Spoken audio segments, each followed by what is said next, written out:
Welcome into the show. It's a Victory Monday here on the San Francisco 49ers Report coming your way on the docket. Latest injury news on Brandon Aiyuk and other players on this Niners roster.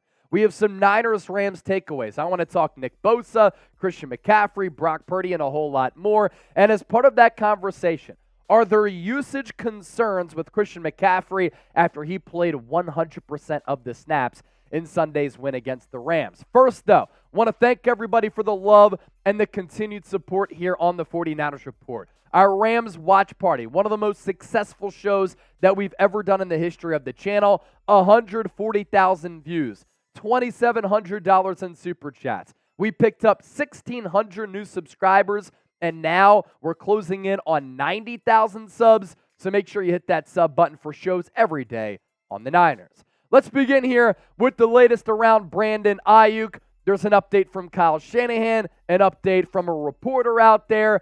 Aiyuk injured his shoulder in the first quarter, first drive of that football game against the Rams, and then from that point on, he was in and out of the lineup. Kyle Shanahan saying this morning that it's too early to have all the answers to the injuries right now. You think about it, he addressed the media this morning. San Francisco played that game in the late afternoon slot. The good news here with Aiyuk, and my read on it, he still played 30 of 57 snaps in that football game. It's not the normal 50 to 55 that you'd like to see if that game were to be 57 snaps and he's 100% healthy, but 30 of 57 is not bad. It was more of a pain tolerance thing. And in his absence, because he was hurting a bit, Ronnie Bell and Jauan Jennings both had 27 snaps.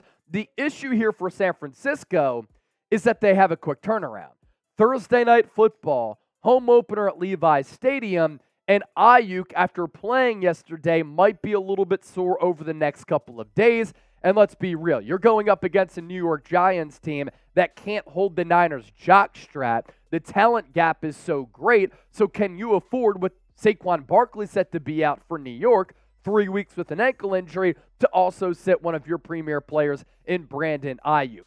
Niners and NFL News 24/7 on Twitter with this tweet, and this account has done actually a pretty good job of breaking some Niners stories over the last few months. I'm told that Brandon Aiyuk is dealing with the shoulder injury. It's about pain tolerance, a source tells me. Wouldn't be surprised if BA wants to play, but the Niners may hold him out.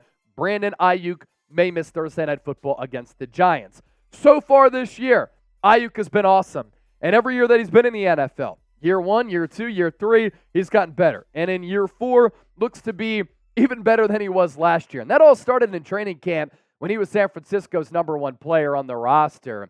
11 catches, 172 yards, average yards per catch for Aiyuk through 2 games of 15.5, 2 touchdowns. Yesterday, held in check a little bit. I think a lot of that was due to the injury as well. But in week 1, 8 targets, 8 catches, more than 120 yards, 2 touchdowns, both against Patrick Peterson, and he looked like one of the premier wide receivers in this league.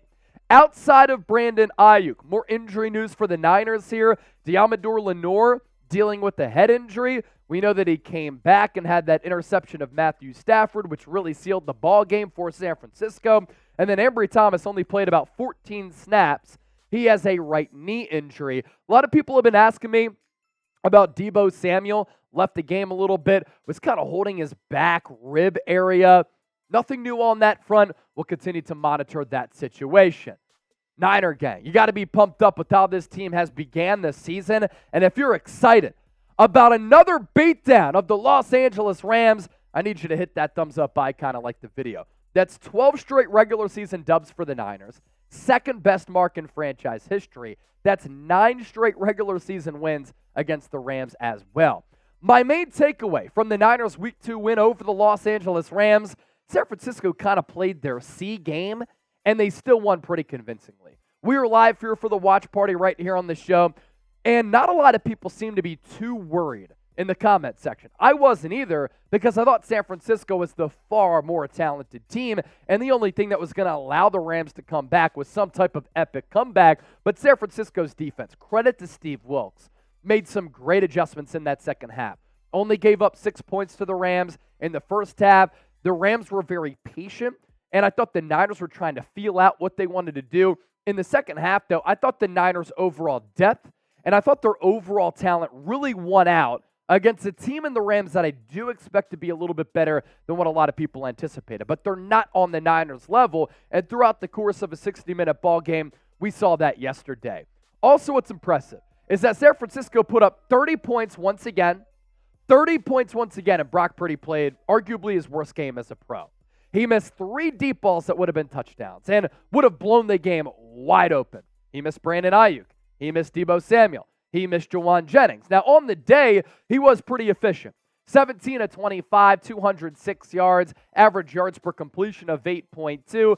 No touchdowns, no picks. It's the first time that he has not thrown a touchdown in a start that he's started and finished in his NFL career, and a rating of 93.1. What I like, though, is when a team leader, a team captain, and your quarterback takes accountability for his failures, and he owns up to his mistakes. When asked about his misses on those long shots that Kyle Shanahan drew up beautifully, here's what Purdy had to say. I simply overthrew them, the one to Brandon Aiyuk, the one to Deebo, the one to Jauan Jennings on third down. Those are on me. I got to be better, hit them in stride, and not overthrow them. Simple as that. Now, yes, Purdy did miss those throws, but what I like about Purdy is that he showed poise. We got to see him play in a game against a solid opponent in which the Niners were trailing, because really since the Christian McCaffrey trade, since he became the starter, and since when Brock Purdy replaced Jimmy Garoppolo, this is a Niners team that's blown a lot of teams out, and they played from ahead on multiple occasions. But we got to see him face a little bit of adversity. And I thought he showed some good poise, especially after he took a couple of big hits from Aaron Donald. And when he missed a couple of those throws, he responded in a good way. He had the end zone ball to Deebo on the pass interference, which would have been dropping the bucket touchdown. He missed that throw to Deebo to Jennings. He showed poise, played from behind, and it was only his 4th career road start. That's also pretty impressive for Purdy as well. While he might be missing on some of the long balls and the deep ball accuracy, like Jimmy Garoppolo, a little bit sketchy, he has been one of the best quarterbacks in the NFL, if not the number 1 quarterback in the NFL, at completing balls at the second level, the intermediate portion of the field that ranges 10 to 19 yards. Our chat stats portion of the show. Brock Purdy yesterday, 4 of 4 against the Rams for 67 yards on throws 10 to 19 yards. He's now 13 of 14 this year for 209 yards on such throws this season. That is good for a completion rate of 93%. You can build on that if you're Purdy. You can build on that if you're head coach Kyle Shanahan. So with that, we tee up this poll question. How do you think that Purdy fared against the Rams? And credit to Raheem Morris. First half game plan, pretty solid. Throughout the game, pretty solid game plan. A, B, C, D, or F, we want to hear from you down in the comment section. Share those opinions. Coming up next here on the show, Christian McCaffrey concerns. Kyle Shanahan even admitted that his usage rate right now and his snap count is far too high. Also, Nick Bosa is playing better than you think. I'm going to break down those numbers. First, though, let's have some fun down in the comment section. Name this Niner on the show. We're going to reveal the answer a little bit later. Who was number 7 way back in the day? Have a good indication that the real ones might know. First, though, I want to thank AG1 for sponsoring the 49ers Report. If you're looking for a comprehensive and convenient daily nutrition option, AG1 is where it's at. I took AG1 this morning, and I take AG1 every single morning, either to start my day or after my workouts, because I love how AG1 includes 75 high-quality vitamins, minerals, and whole food source nutrients. I simply mix 1 small scoop of AG1 into water, mix it up, and it sets the foundation for the rest of my day because I know I can check off all of the nutritional needs that I need to go about on a daily basis. And we have a great deal for the San Francisco faithful. If you go to drinkag1.com/chatsports, that's drinkag1.com/chatsports. Link is hanging out down below. You get 5 free travel packs and a year's supply of vitamin D with your first purchase. Like I said, I like to take it first thing in the morning or after my workouts. Therefore, I'm replacing what I lose. Comes in great packaging like this. It's a deal that you can't miss out on. Optimize and prioritize your health with AG1. Link is down below in the comment section and in the description of this video. Now let's talk and shift gears to the usage of Christian McCaffrey throughout the first 2 games of the season. McCaffrey played 100% of the snaps in San Francisco's win over the Los Angeles Rams, and a lot of people took issue with how much he was playing up 30-7 against the Pittsburgh Steelers in Week 1. I agree. It's not sustainable. And you look at McCaffrey's snap count every year that he's been in the NFL. As a rookie out of Stanford, first-round pick, 805, 2018, 966. In 2019, more than 1,000. And by the way, he was an All-Pro in 2018, 2019. Injury-plagued seasons in 2020 and 2021, where the usage rate, of course, down, 171 snaps, 272. And then last year, split between the Panthers and the Niners, 914 snaps. This year, he is on pace for 978. That would be the second most of his NFL career and the most since he was an All-Pro back in 2019. He plays a physical position, he plays running back, and he's so valuable to what the Niners do. That's why I'd like to see Kyle Shanahan hand the ball off to an Elijah Mitchell here and there, a Jordan Mason, just so that he can stay healthy, upright, and fresh as you have Super Bowl aspirations. It is very hard, though, to keep a player of this caliber off the football field, considering how good he is and how explosive of a player McCaffrey is. Because in Week 1, pop that long of 65. Week 2, bust it out, another long run to flip the field. But when you do this against Pittsburgh and you lead all running backs in production Week 1, and then you do this against the Los Angeles Rams, and once again you eclipse the century mark, 20 totes, 116 carries, average yards per catch at 5.8 and a touchdown, then again, it's hard to keep such a talented specimen off the football field who really does change the complexion of your offense. Now, I will say that McCaffrey hasn't been used as much as I would like as the receiver out of the backfield or out of the slot. So it's not like 20 touches is a ton. 100% of the snaps, though, is. And McCaffrey playing this much is just not sustainable for a 17-game schedule, especially when you have quality backup running backs. In Elijah Mitchell, who's capable, he's proven that, and Jordan Mason as well. McCaffrey, though, his production among all running backs so far up to this point, going into Monday Night Football, he is number 1 in rushing yards. He is number 2 in yards per carry. Number 1 in rushing yards, number 1 in yards per carry, number 1 in yards after contact, number 1 in missed tackles for. So number 1 in all of these categories. I guess I got tripped up going 1 for 1, but he's 1 of 1 and 1 in all of these categories. Here's what Kyle Shanahan had to say about the usage of McCaffrey, and he agrees. I don't have to be playing this guy as much as I am right now.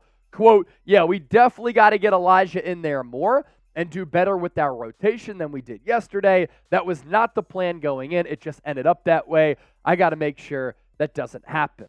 McCaffrey, 100% of the snaps, and the Niners win over the Los Angeles Rams. The thought process and conspiracy theory would be this: do you just plan on moving off of McCaffrey next year? You want to run him into the ground this year because you don't have to worry about next year.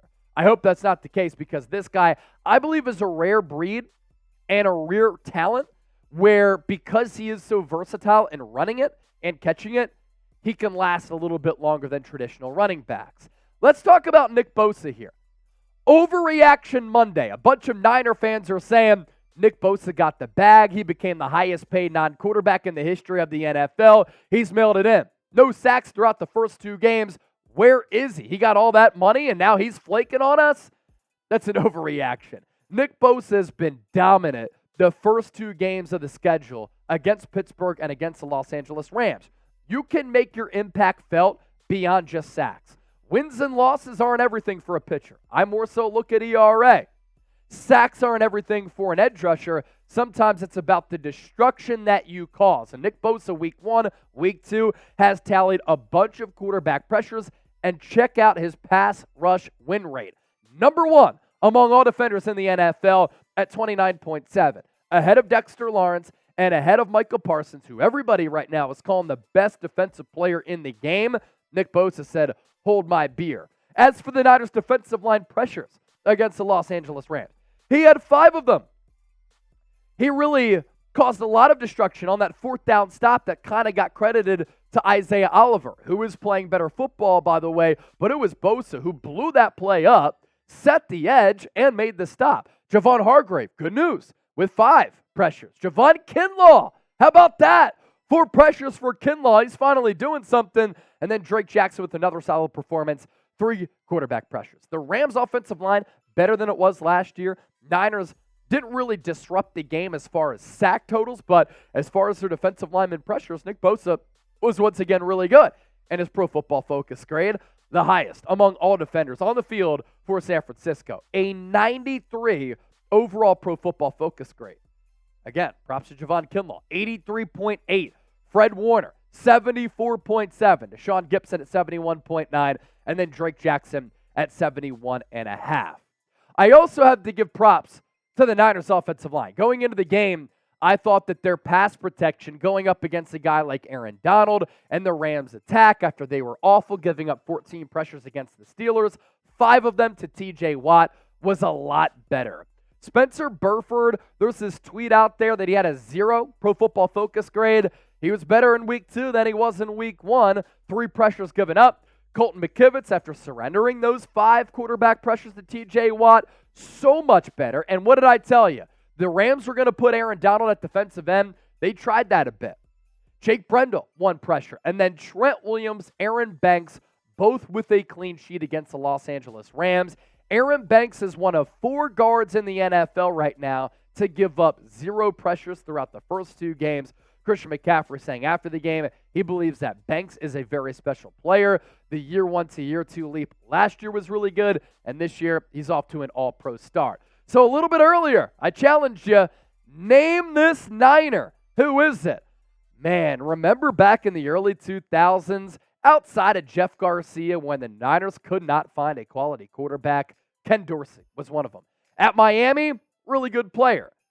In the NFL, not that great. But Ken Dorsey is the name for our Name This Niner portion of the program. A reminder, join us Thursday. Quick turnaround for San Francisco. Quick turnaround for the 49ers report. But we never disappoint you, and we never flake you with our coverage. So tune in. We're going to be going live for our pregame show, 7 o'clock Eastern, 4 o'clock Pacific. That's going to be about an hour 15 pregame show. Can't wait to see y'all. Don't forget to subscribe.